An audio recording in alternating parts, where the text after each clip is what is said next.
निफाड येथील वैद्यकीय विद्यालयामध्ये शिकणारा प्रेम गोपाल ढेपाले वय 15 आणि त्याचा लहान भाऊ प्रतीक गोपाल ढेपाले वय 13 या दोघांचा घराजवळील शेततळ्यामध्ये बुडून दुर्दैवी मृत्यू झाला आहे। याबाबत मिळालेल्या अधिक माहितीनुसार निफाड येथील नादुर्डी रस्त्यावर असलेल्या ढेपाले यांच्या वस्तीवर ही घटना घडली।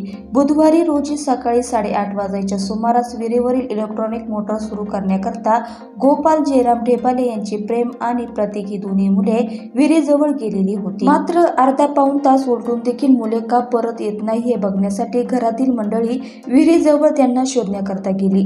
परिसरात बिबट्या फिरत असल्यामुळे त्यांच्यावर बिबट्याने हल्ला केला की काय अशी शंका देखील आली, त्यामुळे जवळपास शोध घेतला गेला।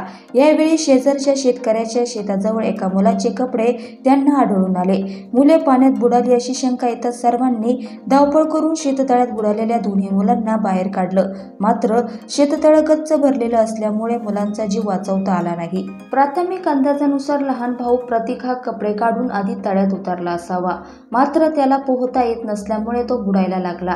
त्याला बुडताना बघून त्याला वाचवण्यासाठी मोठा भाऊ प्रेम याने देखील पाण्यात उडी घेतली, मात्र दोघांनाही पोहता येत नसल्यामुळे आणि तळ्यातून बाहेर निघण्याची कोणतीही व्यवस्था नसल्यामुळे दोघांचाही पाण्यात बुडून दुर्दैवी मृत्यू झाला असेल असा अंदाज लावला जात आहे। गोपाल ढेपाले यांची दोन्ही मुलं या अपघातात मृत्युमुखी पडली असल्याने त्यांच्या कुटुंबावर अक्षरशः आभाळ कोसळलं आहे। दुर्दैवाची गोष्ट म्हणजे 3 महिन्यांपूर्वी गोपाल ढेपाले यांचे वडील जयराम ढेपाले यांचेही निधन झाले आहे। या दुर्घटनेचे वृत्त समजताच परिसरात एकच खळबळ उडाली। येथील ग्रामीण उपजिल्हा रुग्णालयात या दोन्ही बालकांची उतरनीय तपासणी करण्यात आली।